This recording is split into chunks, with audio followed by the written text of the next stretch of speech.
Halo, Shalom, Bapak Ibu, Saudara yang dikasihi oleh Tuhan, Jemaat IMC di mana saja kalian berada. Tentunya saat ini ada di rumah masing-masing.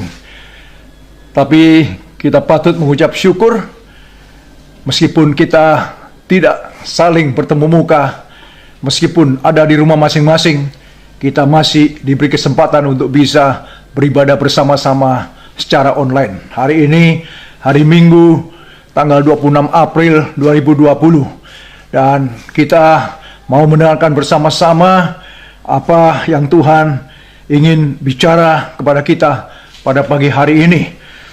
Tema pada pagi hari ini, saudara, saya beri judul Defend Your Faith. Defend Your Faith, atau pertahankan imanmu.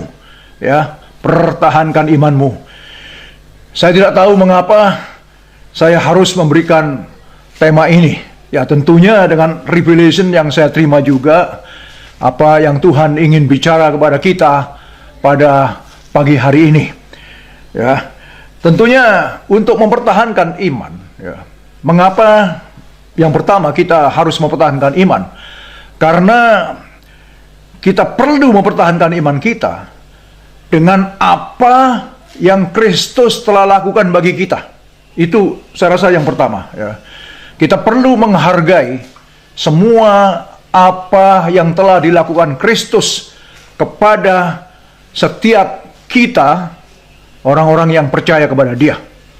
Nah, oleh sebab itulah, untuk melihat tentang mempertahankan iman ini, karena dalam beberapa minggu ini, sejak hari Jumat Agung, ya, Good Friday, ya, minggu lalu atau 2 minggu lalu, hari kematian dan hari kebangkitan, dan juga minggu lalu, saya secara serial preaching berbicara tentang bagaimana, apa dampak dan impact-nya daripada kematian dan kebangkitan Kristus itu.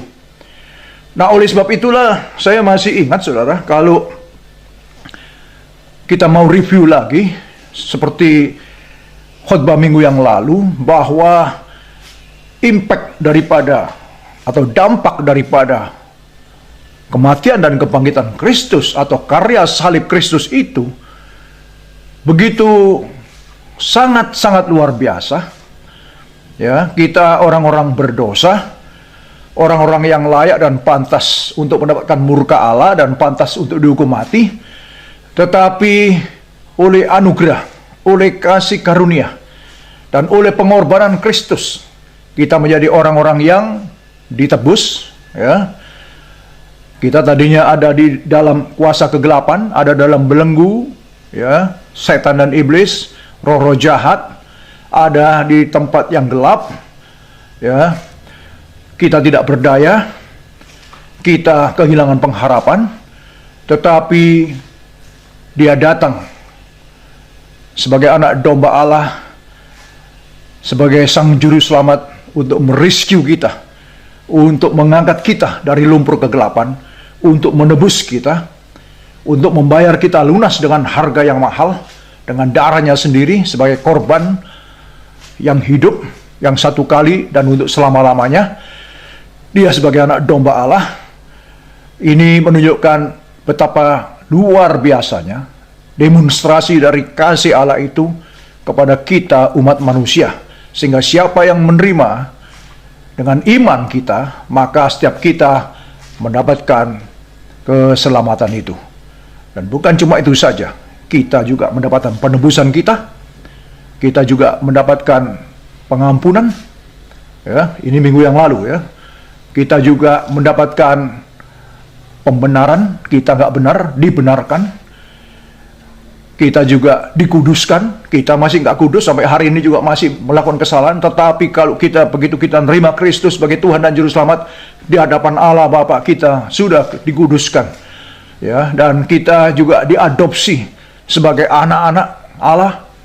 Kita juga, apalagi, ya, dipanggil, ya, dipilih, bukan engkau yang milih aku, tapi aku yang milih engkau.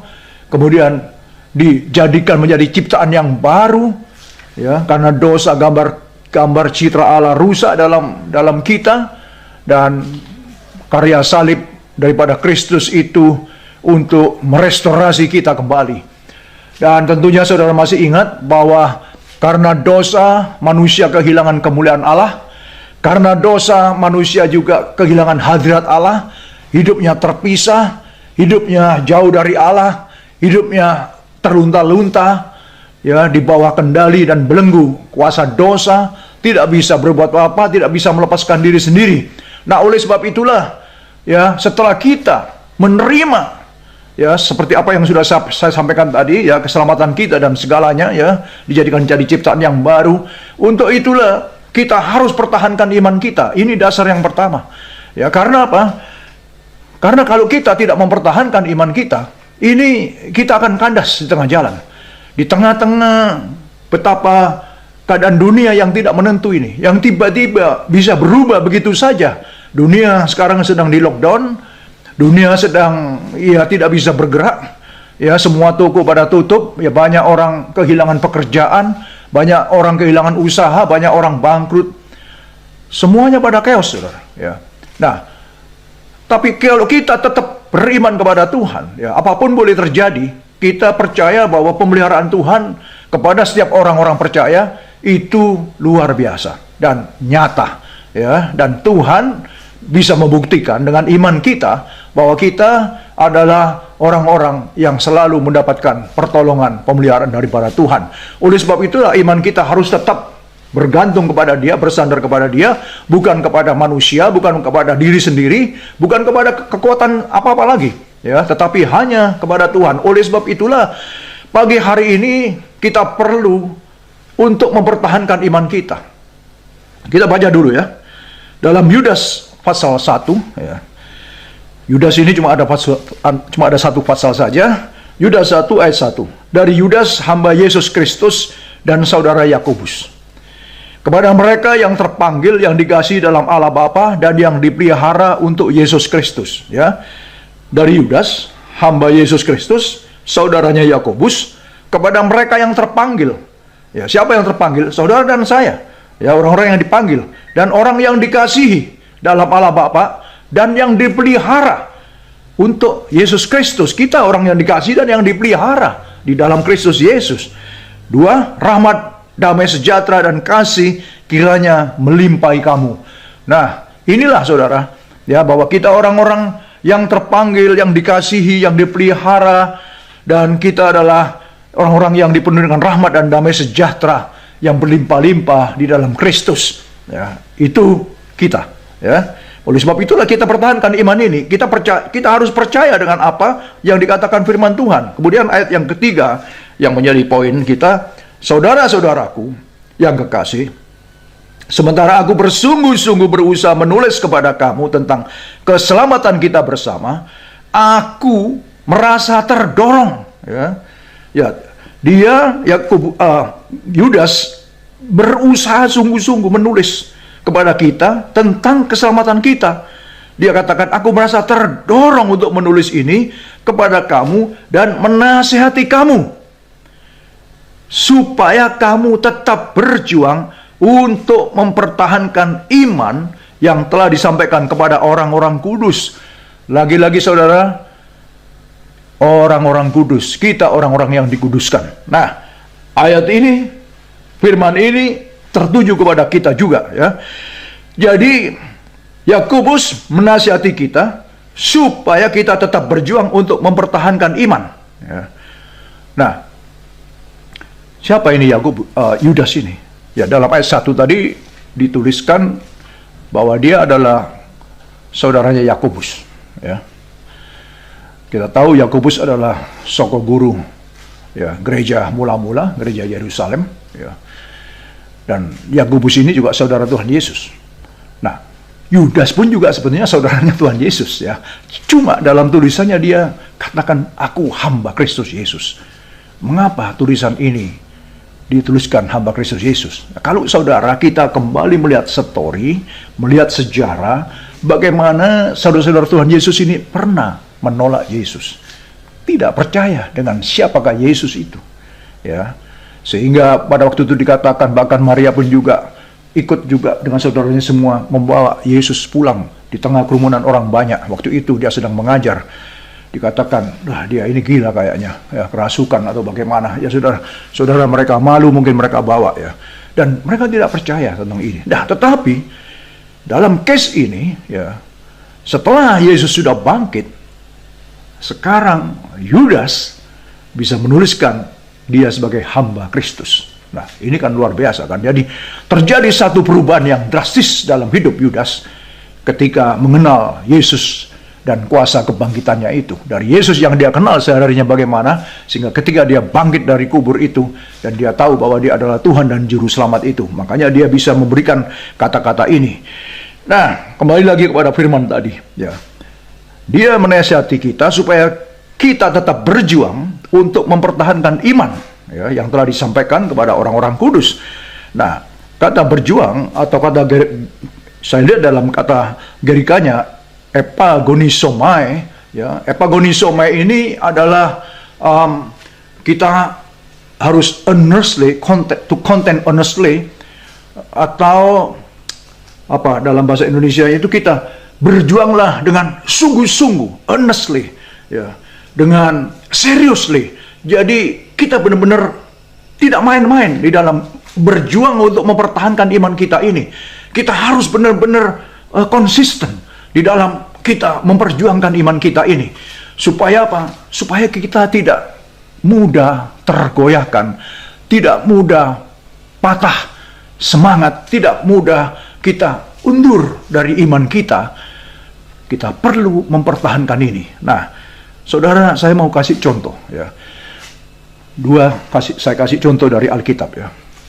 Yang pertama dari kitab Perjanjian Lama, ya. Saya ambil contoh dari Raja Salomo, ya.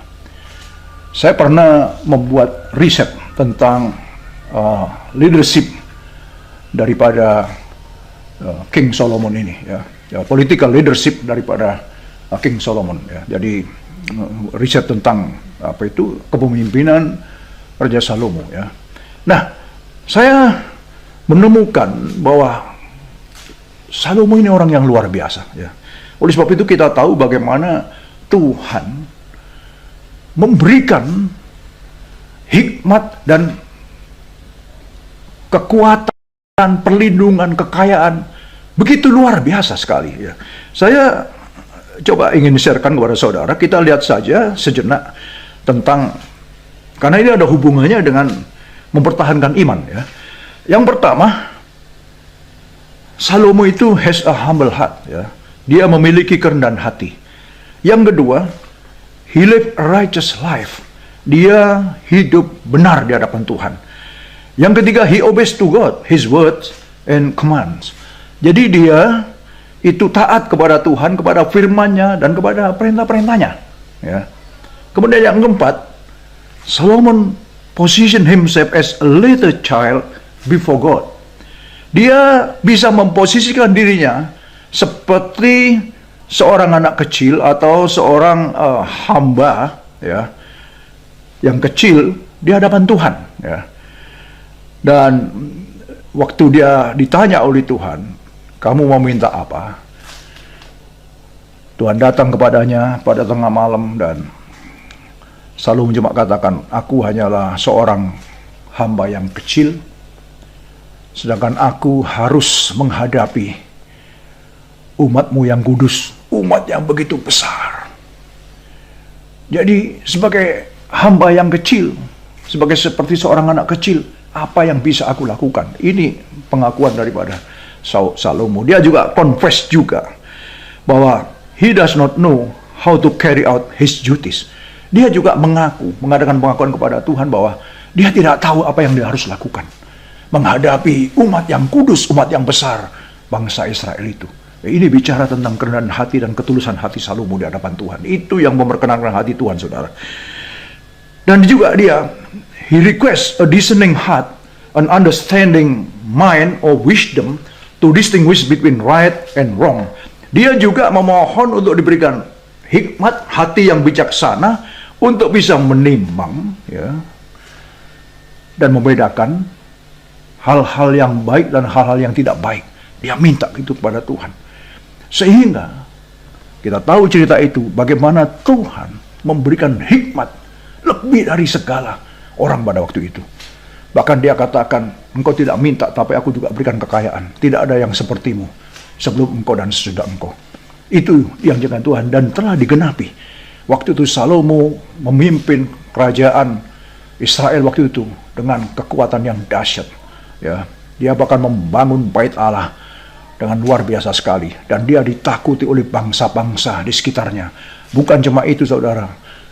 Alkitab mencatat bahwa bangsa-bangsa, raja-raja dari seluruh dunia berdatangan, cuma ingin bertemu dengan Salomo dan ingin melihat hikmatnya. Bayangkan, kalau Tuhan sudah mulai bekerja dalam orang yang beriman, karena ini orang yang setia, taat, dan beriman kepada Tuhan, pengharapannya hanya kepada Tuhan. Dia seperti Daud pada waktu mudanya. Ya. Nah, saudara, kita juga melihat, ya, saya tambahkan lagi, ya, supaya ini untuk menjadi peneguhan bagi kita, bagaimana seorang yang sedang punya pengharapan dan punya iman kepada Tuhan itu, kalau Tuhan sudah berkenan, ya, dikatakan bahwa dia menulis 3.000 Amsal, ya, dan 1.005 lagu atau Kidung Agung. Ya. Nah, jadi pada waktu muda Salomo ini menulis kitab Kidung Agung. Nah, waktu dia masih muda. Kemudian ketika menginjak usia pertengahan, ya, dia menulis kitab Amsal. Ya. Kemudian ketika pada masa tuanya, dia menulis kitab Pengkhotbah. Coba bayangkan. Jadi ketika dia sudah tua menghadapi masa akhir hidupnya, di sana ia membagikan filsafat seorang lelaki tua dengan orang-orang muda. Dan kita tahu sampai hari ini tulisan-tulisan itu yang dibuat oleh Salomo dikanonkan ke dalam kitab Perjanjian Lama. Dan sampai hari ini kita pun juga masih memakai kitab-kitab yang ditulis oleh Salomo, karena dia diberi hikmat oleh Tuhan sehingga dia bisa menulis itu semua. Ada ilham roh yang diberikan untuk dia bisa membuat itu semua. Apa enggak tidak dahsyat? Dahsyat sekali, saudara. Ya, luar biasa sekali. Nah, kemudian tapi apa yang terjadi sesudah itu? Nah, inilah ya konteksnya dengan mengapa kita harus mempertahankan iman. Karena kita tahu kemudian akhirnya Salomo mengikuti Asitoret, ya, dewa orang Sidon, mengikuti Milkom, dewa kejijikan sembahan orang Amon. Dia ikuti itu. Dan juga dia melakukan apa yang jahat di mata Tuhan. Ia tidak dengan sebenarnya hati lagi mengikuti Tuhan, seperti yang dilakukan oleh Daud ayahnya. Ya, pada waktu itu Salomo mendirikan bukit pengorbanan bagi Kamos, dewa kejijikan sembahan orang Moab di gunung di sebelah timur Yerusalem, dan bagi Molok, dewa kejijikan sembahan Bani Amon. Coba bayangkan, saudara. Dia dari seorang yang luar biasa, mengandalkan Tuhan, beriman kepada Tuhan, tiba-tiba dia berubah. Nah, ini saudara bisa baca dalam 1 Raja pasal 11 itu, ya, dari ayat 5 mulai. Nah, saudara, ini yang terjadi. Sehingga dengan apa yang dia lakukan itu, dia sudah menyimpang dari imannya. Akhirnya apa? Dia gagal, saudara. Dia gagal di dalam mempertahankan imannya. Nah, pertanyaannya, bagaimanakah seorang yang seperti Salomo, ya, yang sudah luar biasa, punya hubungan yang dekat dengan Allah, yang sudah diberikan kuasa, diberikan kekuatan, diberikan hikmat, ya, bahkan segala-galanya. Saking apa? Saking Tuhan itu begitu tertariknya melihat iman, melihat kesetiaan dan ketaatan, dan kerendahan hati dan ketulusan daripada Salomo ini. Tapi mengapa dia gagal? Dan dia akhirnya gagal. Pada masa tuanya dia sudah jauh dari Tuhan. Ya. Nah, itu satu contoh. Contoh yang kedua dari kitab Perjanjian Baru. Ya. Kita melihat yang kedua, yang Perjanjian Baru adalah contoh tentang Yudas Iskariot. Apakah tidak hebat juga Yudas Iskariot? Pasti hebat. Karena dia satu dari 12 murid Tuhan Yesus. Dan dia bahkan orang yang dipercaya untuk memegang keuangan oleh Tuhan Yesus. Berarti dia orang kepercayaan juga. Tetapi pada akhirnya, dia juga mengkhianati imannya sendiri. Dia yang menjual Yesus. Dan akhirnya setelah dia sadar akan semuanya itu, dia menyesal. Kita tahu ceritanya bagaimana. Dia akhirnya menggantung diri dia bunuh diri. Bapak, Ibu, Saudara, jemaat yang dikasihi Tuhan, lagi-lagi kita melihat ada kegagalan di sini. Oleh sebab itulah pagi hari ini Tuhan ingatkan kita, ya, melalui Yudas, supaya kita mempertahankan iman kita. Bukan cuma itu, tapi berusahalah sungguh-sungguh, berusahalah dengan seriously, dengan tidak main-main lagi, dan benar-benar dengan konsisten untuk kita bisa mempertahankan iman kita. Karena apa? Karena Allah sudah melakukan bagiannya bagi kita. Apa yang tadi sudah saya singgung yang dari awal pembukaan tadi itu, bahwa kita diselamatkan, kita ditebus, kita diampuni, kita dibenarkan, kita diguduskan, kita diadopsi jadi anak, kita dijadikan ciptaan baru, kita dipanggil, kita dipilih. Saudara, itu semua adalah sesuatu yang berharga, yang tidak bisa kita dapatkan begitu saja. Ini hanya karena anugerah, ini karena the movement of the love of God kepada kita. Ini adalah satu bukti, satu demonstrasi dari kasih Allah kepada kita, orang-orang berdosa, dan Allah sudah melakukan bagiannya lewat pengorbanan Kristus di atas kayu salib bagi kita. Nah, inilah yang harus kita pertahankan dengan apa yang dilakukan oleh Kristus bagi kita. Jangan sampai kita sia-siakan, kita ignore begitu saja, kita sepelekan begitu saja. Tetapi seperti yang Yudas tadi katakan, berjuanglah dengan sungguh-sungguh, berjuanglah dengan seriously,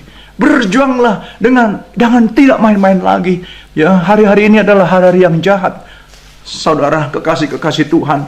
Oleh sebab itu, marilah kita mau fokuskan hidup kita untuk benar-benar supaya kalau nanti Tuhan datang, kita kedapatan orang-orang yang beriman itu. Amin, saudara. Amin, Bapak Ibu, saudara yang kasih Tuhan, jemaat Tuhan. Coba lihat kanan kirimu, ya, anak istri, saudaramu, ya. Tuhan itu baik sekali pada pagi hari ini. Kita teruskan, ya, dari kitab Yudas tadi itu, kita melompat ke ayat 20 sekarang. Ya, supaya untuk mempercepat saja. Akan tetapi kamu, saudara-saudaraku yang kekasih, bangunlah dirimu sendiri di atas dasar imanmu yang paling suci. Bangunlah dirimu sendiri. Build yourself up, ya. Bangun, ya. Bangunlah dirimu sendiri di atas dasar imanmu yang paling suci dan berdoalah dalam Roh Kudus. Saudara, ada waktunya kita tidak bisa, saudara, mau mengharapkan atau mendengarkan firman seperti ini lagi. Ini masih untung sekarang dengan high tech kita bisa mendengarkan. Kalau tidak, dengan gereja di lockdown kita nggak bisa dengar apa-apa lagi. Nah, inilah kesempatan kita juga sekarang ini. Dalam keadaan kita stay home, dalam keadaan kita sedang tidak boleh keluar rumah kalau nggak ada perlunya, kita harus membangun diri kita sendiri. Build up ourselves. Bangunlah dirimu sendiri di atas dasar imanmu yang paling suci. Kita harus bangun, ya, dan berdoalah dalam Roh Kudus. Nah, kita harus, saudara, bagaimana dalam membangun diri kita, ya, untuk mempertahankan iman kita. Kita juga ditekankan di sini, Yudas mengajak kepada kita, berdoalah dalam Roh Kudus. Ya, kita tahu berdoa dalam Roh Kudus. Dalam Roma 8:26, Rasul Paulus katakan bahwa kita tidak tahu bagaimana kita berdoa, tetapi Roh itu akan mengajarkan kepada kita, ya, dan Dialah yang akan berdoa untuk kita, bagi kita. Nah, saudara, kita percaya bahwa ketika kita datang, ya, karena Tuhan itu adalah Roh, ya, kita ini harus punya personal relationship, ya, dengan Allah di dalam Roh. Jadi kita datang dengan segala keberadaan kita, ya, sehingga kita bisa bertemu dengan Dia, ya, di dalam hadiratnya. Kita berdoa di dalam Roh, ya, berdoa di dalam kebenaran, di dalam tuntunannya, ya. Sehingga kalau kita ada love relationship dengan Tuhan, dengan Allah kita, dan kita sudah menyatu dengan Dia di dalam Roh, maka hal-hal, ya, yang tidak pernah kita pikirkan, itu Tuhan akan nyatakan kepada kita. Tuntunannya akan terus menyertai kita, sehingga kita tidak akan salah langkah di dalam hidup ini. Kita tidak akan mudah akan mundur iman kita. Kita tidak akan mudah kita tergerus oleh keadaan. Ya, kita tidak akan mudah terombang-ambing oleh apa yang terjadi dengan apa yang ada di dunia dan di sekitar kita saat ini. Ya, sehingga kalau kita tetap bisa mempertahankan roh, dan kita membangun diri kita dengan kuat dan selalu ya berdoa di dalam roh, dalam hubungan yang baik dengan Bapa, dengan Allah kita, ya, dengan juru selamat kita, maka dikatakan bahwa saudara kita juga akan seperti rumah yang dibangun di atas batu karang, yang meskipun ada datang badai ombak yang besar, tidak akan menggoncangkan kita. Meskipun ada terjangan-terjangan angin topan, kita akan tetap berdiri kuat. Seperti gunung Sion yang tidak tergoncangkan oleh apapun juga. Nah, ini semua karena apa? Karena kita memang mau mempertahankan iman kita. Memang kita mau membangun diri kita sendiri di atas dasar iman kita yang paling suci, ya. Dan berdoa dalam roh. Nah, kita bicara lagi tentang iman. Ya, tadi saya belum simpulkan atau belum sebutkan bahwa iman ini harus aktif. Iman ini harus selalu moving on. Ya, iman ini harus selalu bergerak. Kalau iman kita pasif, ya, Yakobus katakan apa? Kalau iman itu tanpa perbuatan, nggak ada gerakan-gerakan, nggak ada perbuatan-perbuatan, maka iman itu mati. Jadi sama dengan tubuh yang tanpa roh. Ada tubuh tapi nggak ada rohnya, ya mati. Orang mati itu nggak ada rohnya. Ya. Jadi cuma tinggal tubuh gitu aja. Dan orang yang beriman, yang dia tidak ada perbuatan, dia sama dengan orang yang mati juga. Nah, jadi oleh sebab itulah saya katakan bahwa iman ini adalah sesuatu yang aktif. Ya, iman ini adalah sesuatu movement. Ya. Iman ini selalu berapi-api, ya, menggebu-gebu di dalam kita, ya, membakar dalam kita, ya, untuk kita selalu ingin menyenangkan hati Tuhan, dan pengharapan kita hanya kepada Dia saja. Ya, tujuan fokus kita hanya kepada Dia, bukan kepada diri sendiri. Banyak hari-hari ini kita dalam menghadapi banyak masalah, kita banyak kena spirit of self-pity, atau roh yang mengasihani diri kita sendiri, saudara. Ya, sehingga waktu kita melihat, aduh, bagaimana ya hidupku sekarang, aduh, bagaimana ya keadaanku sekarang, aku sudah kehilangan pekerjaan, ada usahaku tutup, dan lain sebagainya. Ya, fokus kepada diri sendiri. Ya. Nah, ini akan menggerus iman kita. Padahal Tuhan kita itu Tuhan yang maha besar, maha dahsyat, maha segala-galanya. Coba fokus kita, iman kita tertuju kepada Dia, kita tidak akan tergoncangkan oleh apapun juga. Ya, kita akan ingat, burung saja yang tidak menabur dan menuai dipelihara oleh Tuhan. Apalagi kita, itu kata Tuhan Yesus, ya kan? Bahkan seutar rambut kita pun jatuh, Dia tahu kok, ya kan? Jadi, mengapa kita harus takut dengan keadaan? Mengapa kita harus terkontaminasi dengan apa yang terjadi di sekitar kita? Saudara, ini baru permulaan. Apa yang terjadi sekarang di dunia ini, ini baru permulaan mengarah kepada, ya, apa itu? One world order. Ya kan, saya sudah sebutkan beberapa minggu yang lalu, ya kan? Mengapa tiba-tiba semua negara bisa mengikuti perintah ini, ya kan? Nah, ini memang sudah dituliskan semua di Alkitab, dan ini sedang masuk kepada penggenapannya.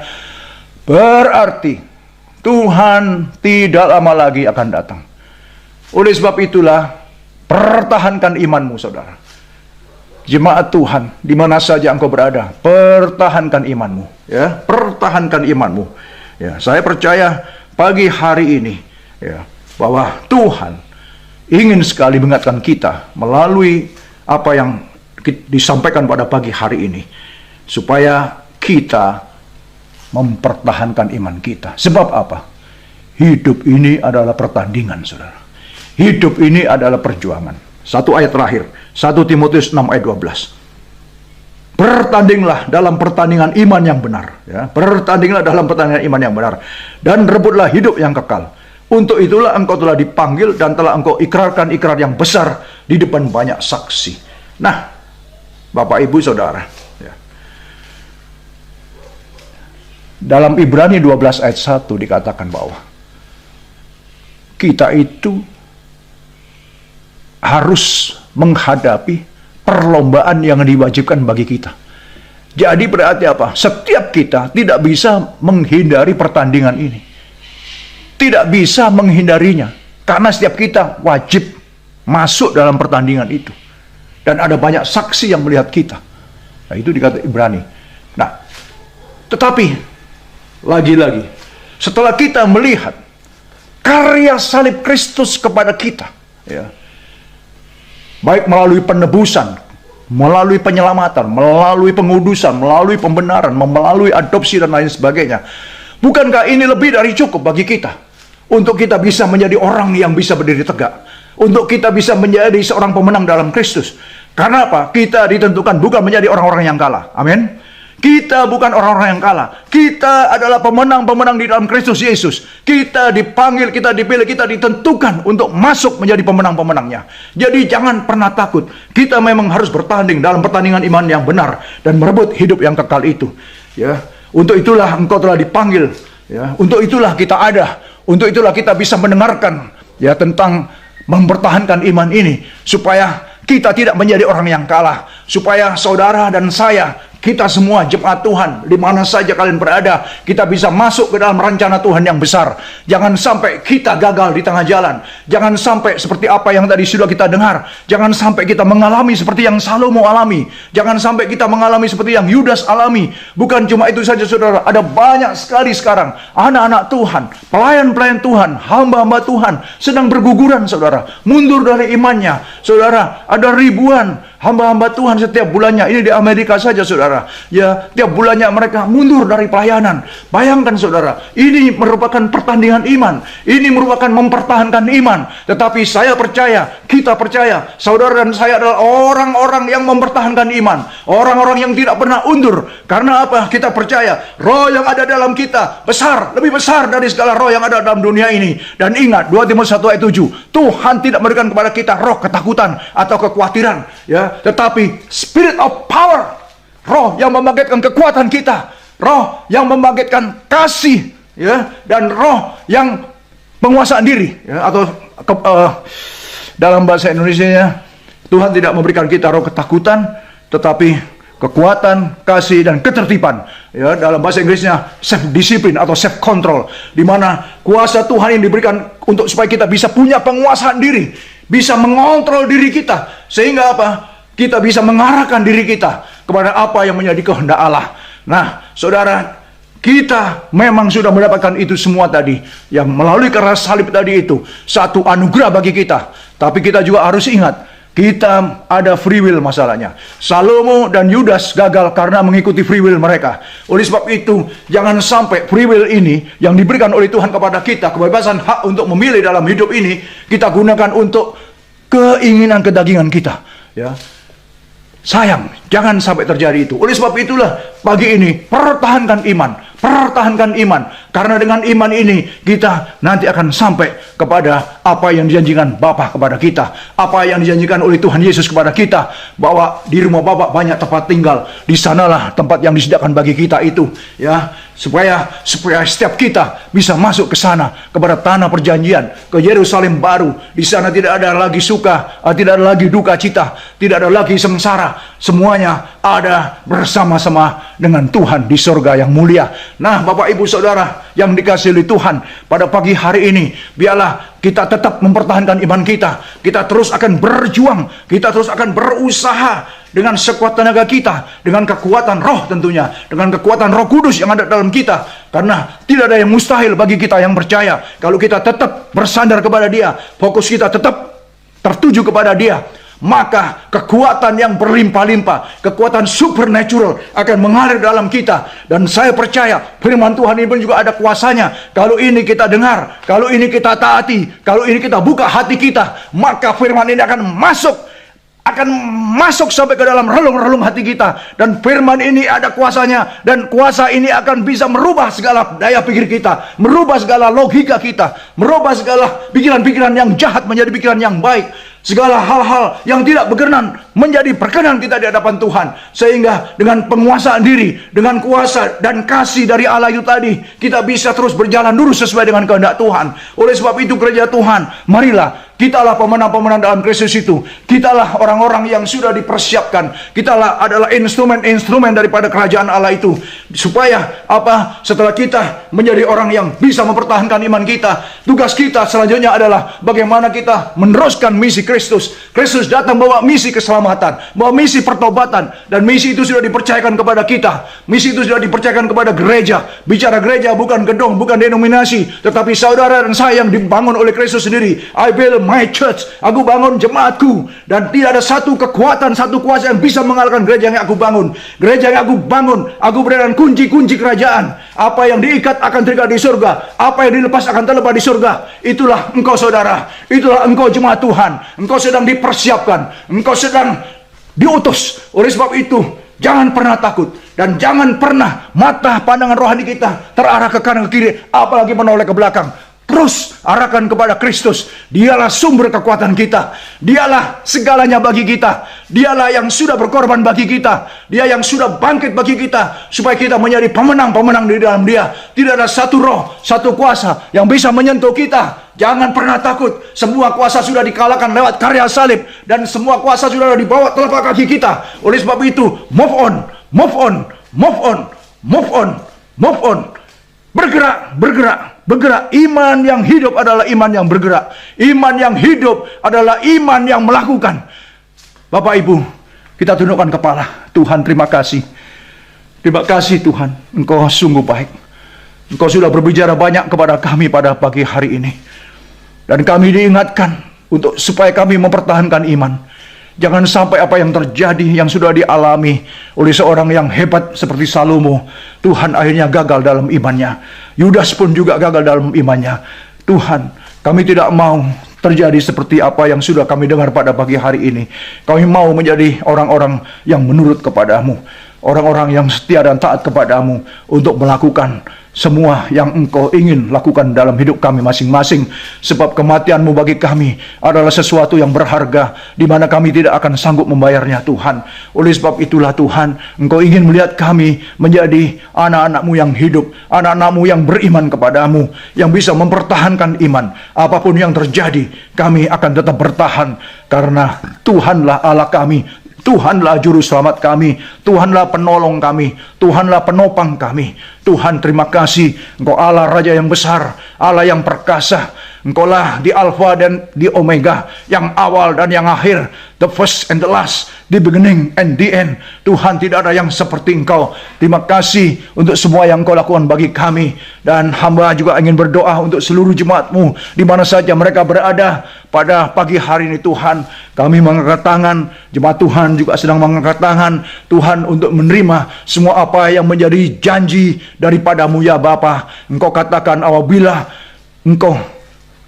kami setia, taat untuk melakukan apa yang menjadi rencana-Mu, untuk selalu setia melakukan firman-Mu, maka Engkau sendiri katakan, kemana saja kami pergi, di mana saja kami berada, maka Engkau akan, Tuhan, menyertai kami. Tuhan, Engkau akan melindungi kami, dan Tuhan, Engkau akan memberkati kami, dan supaya kami pun juga bisa menjadi berkat bagi orang lain dan bagi bangsa-bangsa yang ada di sekitar kami. Kami bersyukur rencana-Mu nyatalah dalam hidup kami Tuhan. Oleh sebab itu, kekasih-kekasih Tuhan, jemaat Tuhan di mana saja Engkau berada, marilah terimalah segala berkat daripada Allah Bapa, damai sejahtera, anugerah, kasih karunia, sukacita daripada Tuhan Yesus Kristus, persekutuan daripada Allah Roh Kudus yang terus akan memimpin kita, yang terus akan mempersatukan kita, yang terus akan membimbing dan mengajar kita, mulai dari siang atau pagi hari ini sampai Maranatha Tuhan Yesus datang kembali menjemput kita semua.